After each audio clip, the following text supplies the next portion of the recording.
ഇന്നത്തെ ദിവസം എങ്ങോട്ടും പ്രത്യേകിച്ച് പോയിട്ടുണ്ടായിരുന്നില്ല. അപ്പോൾ വൈകുന്നേരം ആയപ്പോൾ തൊട്ട് പുറത്തേക്ക് ഇറങ്ങണം എന്നുള്ളൊരാഗ്രഹം നന്നായിട്ട് മനസ്സിലുണ്ടായിരുന്നു. ഏട്ടനോട് കുറേ നേരമായി പറഞ്ഞുകൊണ്ടിരിക്കുന്നത്. അവസാനം ഒരു 8-8:30 മണിയായപ്പോഴാണ് കേട്ടോ ഏട്ടൻ അതിന് സമ്മതിച്ചത്. അപ്പോൾ നമ്മുടെ വീടിൻ്റെ അടുത്ത് തന്നെയുള്ള ഒരു ചെറിയൊരു മാളിലേക്കാണ് വന്നിട്ടുള്ളത്. ഇവിടെ നമുക്ക് അടുത്തുള്ളൊരു മാൾ ഇതാണ് കേട്ടോ. അപ്പോൾ അവിടെ തന്നെ ഒരു കെൻസോ മാർട്ട് ഉണ്ട്. അപ്പോൾ അവിടെ നമ്മൾ വന്നിരിക്കുന്നതിൻ്റെ വേറെ ഉദ്ദേശമൊന്നുമില്ല.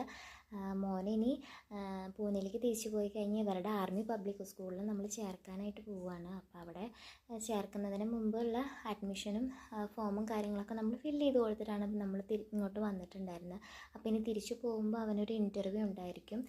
അപ്പോൾ ആ ഇൻ്റർവ്യൂവിൽ കുറച്ച് ക്വസ്റ്റ്യൻസും കാര്യങ്ങളൊക്കെ ചോദിക്കും. ABCD നമ്പേഴ്സ്, അതുപോലെ തന്നെ ഫ്രൂട്ട്സ് വെജിറ്റബിൾസ് ഒക്കെ ഐഡൻറ്റിഫൈ ചെയ്യാമെന്ന്. മാൾ മുഴുവനും കറങ്ങി നടന്ന് നമ്മൾ അവസാനം ഈ ABCD ബുക്കൊക്കെ കണ്ടുപിടിച്ചു. വായിക്കാൻ അറിയില്ലെങ്കിൽ എന്തൊക്കെയോ എൻ്റെ മോൻ വായിക്കുന്നുണ്ടായിരുന്നു. അവസാനം നമ്മൾ ബില്ലൊക്കെ ചെയ്ത് പുറത്തേക്ക് ഇറങ്ങി കേട്ടോ. ലിസ്റ്റില്ലാത്ത പല കാര്യങ്ങളും നമ്മൾ അവസാനം മേടിച്ചു. പിന്നെ അതൊക്കെ കൊണ്ട് കാറിൽ മേടിച്ച് വെച്ചു. പിന്നെ കുറച്ച് പച്ചക്കറിയും കൂടെ മേടിക്കാനുണ്ടായിരുന്നു. അപ്പോൾ ഇന്ന് അത്രയേ ഉള്ളൂ. വീഡിയോ ആദ്യമായിട്ട് കാണുന്നവരാണെങ്കിൽ ഒന്ന് ലൈക്ക് ചെയ്യാനും സബ്സ്ക്രൈബ് ചെയ്യാനും മറക്കരുത്.